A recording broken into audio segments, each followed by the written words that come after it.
Hello, everyone, and welcome back to the Fashion Files podcast with me, your host, Jelena. This week we are on episode 5, and we're going to be discussing the Louis Vuitton Museum in Paris. This is a place I visited actually just over a year ago, which is crazy. I feel like I was just there. But I felt like this could be a fun topic for us today because I do have a personal experience here, and I've been there so I can share my side, my experience, all of that good stuff. So let's get right into it. The Louis Vuitton Museum is actually a little bit outside of Paris, so I would tell people if they're visiting Paris, oh yeah, it's in Paris, but it's actually in Angers, which if I'm pronouncing that wrong, I'm so sorry. I've been learning French by myself. I've been teaching myself for like a year and a half now, and I am far from fluent. That's all I will say on that. So the Louis Vuitton Museum is actually made up of 3 parts. So one of the parts is the LV family home. This is where they all lived. And the second part is the atelier. This is where all of the trunks were made. A lot of special made-to-order pieces and designs in rare and precious leathers are actually still made here today. And then the third part is actually a gallery. So like I said before, this is where a lot of the special made-to-order pieces are made, the trunks, all of that good stuff, and all of the Louis Vuitton family sons actually all learned the art of trunk making here. So it's a really interesting place to be if you are someone that has a great appreciation for the trunk. I personally love the trunk. I think the trunk is, it's gorgeous. It's just such a quintessential LV piece. You see it and you know the heritage, all of that good stuff. It's something I really have a great appreciation for. So it was really interesting to see sort of how the trunk was originally created. They had some of the first original ones, and then you could also see in the gallery more so how the sort of trunk that you would think of today was created with the monogram. The first monogram was actually painted and stenciled on. So I'll try to include some photos on the Instagram at the Fashion Files podcast. And I'll try to put some on Twitter too at the Fashion Files pod so you guys can see. It was so interesting to see how the iconic monogram was originally created. And it's just so interesting because that's heavily what Louis Vuitton is branded as now. Everyone, when you think of LV, you think of the monogram. So it was interesting to see sort of how that was birthed and really how it came to be. You don't actually get to see where the trunks are being made. You don't get to really see any of the workshop. That is one probably of my criticisms of the museum. Something that I would have loved to have seen was that I'm not sure how many trunks they still make every year, how many bags and other things they're making there per year. So I'm not sure if it would be something they could do logistically, but that's definitely something that I will let you guys know you're not going to be able to see. You'll get to see the trunks and the pieces, but you don't actually get to go into the workshop and see sort of where they're making them and all of that. You can sort of like peek, but you really can't see any of like the inside of it, if that makes sense.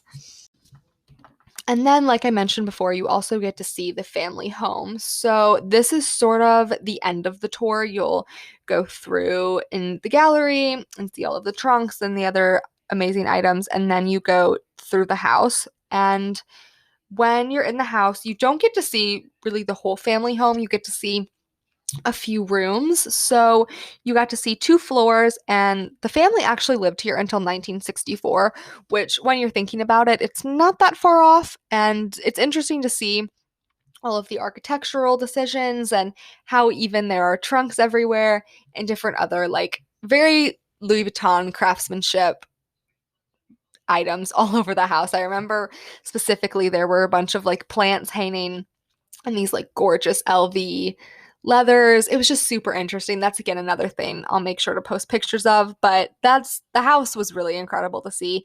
You got to see basically like a sitting room. You could peek into sort of like a living room, dining room area, and then on the downstairs floor you got to see sort of like a room that you would sort of walk through. It wasn't anything in particular that was like a room. It was just sort of like, I'm not really even sure what to call it, just something that you would walk through.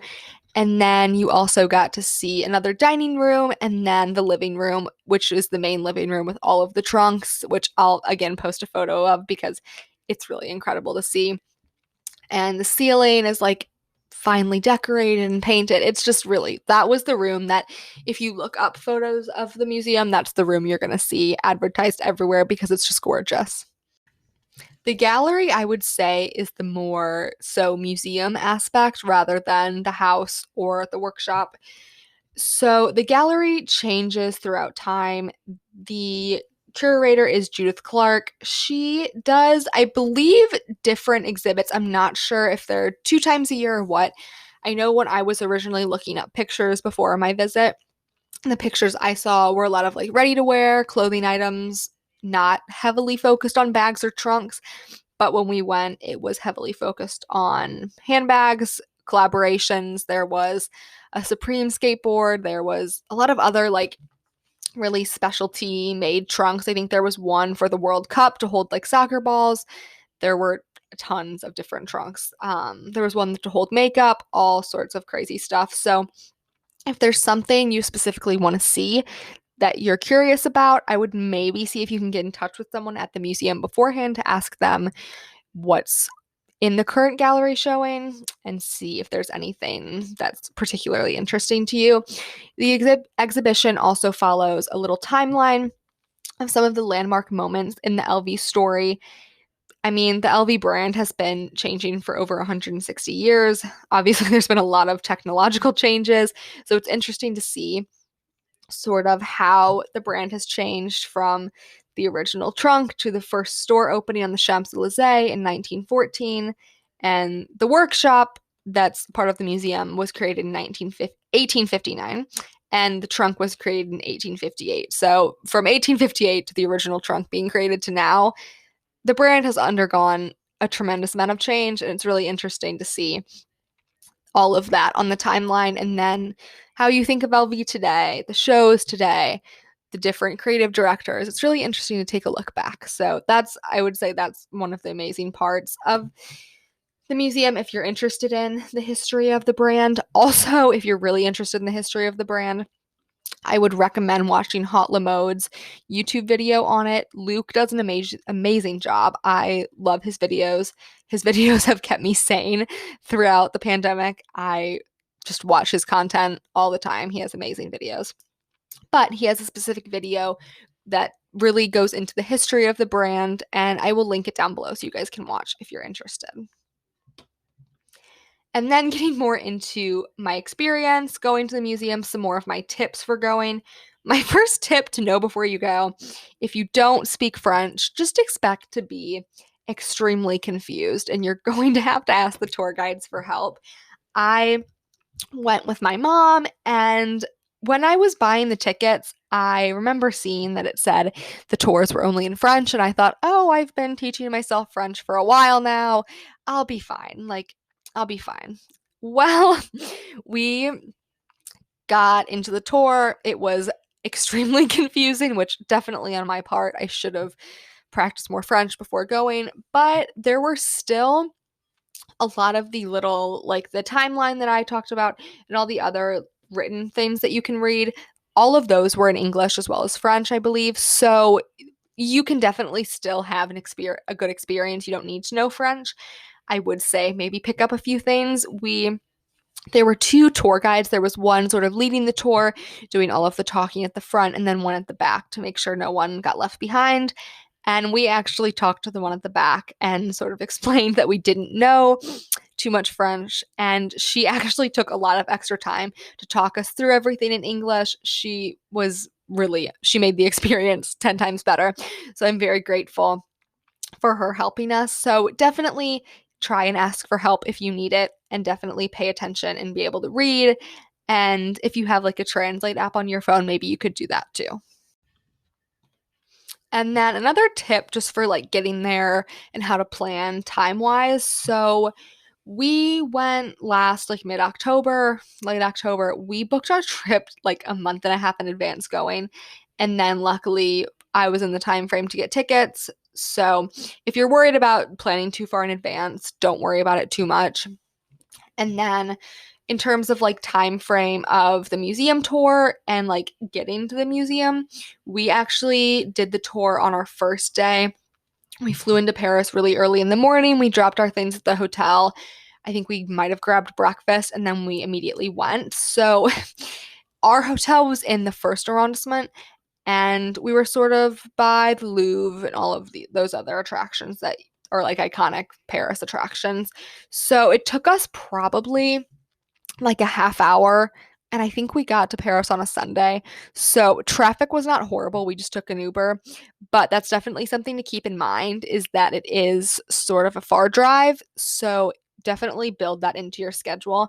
And the actual time frame of the whole tour, I would probably say you should probably carve out like 2-ish hours of time for you to just go to the museum, do the experience. If you're hoping to sort of do the experience, go through the museum and everything, and then stay in the area, we did not do that. It was sort of a strange area pulling up in the Uber. We didn't really see like the house or anything at all that was like, oh my gosh, we're here. Look, so beautiful. All of that. We pulled up and it was like sort of random. There was like a guard with this like tall, sort of like white fence or wall and with a little door. And that's where you went in. And then you could see all of the house and everything. But it was just sort of random. Like when you're pulling up, you're not expecting it. So just something to know if you're planning on like being like, oh, I'm gonna spend the day in this area where the Louis Vuitton house is and all of this stuff. Like it may not be exactly what you were expecting. I would recommend going on like Google Maps and doing just like a more like just look at the area and see if you want to stay around there or plan to do stuff around the area, or if you want to go back to more of like the city center area. And then just a few of the favorite things that I saw. Obviously, the trunks were incredible. There was a Supreme and Louis Vuitton skateboard. The twisted box bag is one of my favorites. I think I posted that on the Instagram last week. So if you're looking to see what that looks like, take a look there. And once again, just the first monogram trunks. It's incredible to see all of that and just learn more about the history of the brand. I think for me, I really love brand storytelling. That's something that always has really stuck with me and what's drawn me to certain brands. I think, especially in terms of luxury brands, you're not only buying into the brand because you like the look of the items, you're also sort of buying into the story, the heritage, the high quality. All of that is what I'm really interested in. I love the story, I love the history. I just think it's important to have a really good appreciation of that. If you are into fashion, I think it just helps you get a little deeper into the brands and understand them and some of their symbols and everything like that a little bit better. And then getting more into when you can visit the museum. I know last year you could only visit the museum on specific weekends from March through April and then September through October. We went sometime in like mid to late October, but obviously that is probably all changing due to all of the new COVID restrictions and just the fact that we are living through a pandemic. So if this is somewhere that you want to put on your bucket list or just on your list for when travel becomes safe again, definitely put it on your list and make sure you do a little more research on the dates, because that's something I'm not sure. I'm assuming they're closed right now. I'm assuming they've probably been closed for a fair amount of time. So that's definitely something to look further into. And then how to actually get the tickets to go. So the really nice thing about the museum was that the tickets are all free, but you do have to make reservations in advance online. And the process for getting them online was a little bit different than any other ticket buying experience I've ever had. So on the website you go to, there's actually a spot where you can see the open weekends and the time slots, and then it says what day you can actually get tickets for those certain weekends in advance. So say you're looking to go end of December, maybe your specific date, it's a Saturday, will open up to get tickets on one of the first weeks in December or late November. So once that opens up, you can get the free tickets for your time slot. We got them. I remember specifically the time that the ticket slots open was obviously not my time zone. I live in the middle of America, so I was a little nervous about like waking up in the middle of the night to get them. I set an alarm in the middle of the night to get the tickets, and then I completely slept through it. So I didn't end up getting them right when it opened. I got them, I woke up at maybe like 8 or 9 that day, which was like probably like 4 or 5 hours after they originally went live.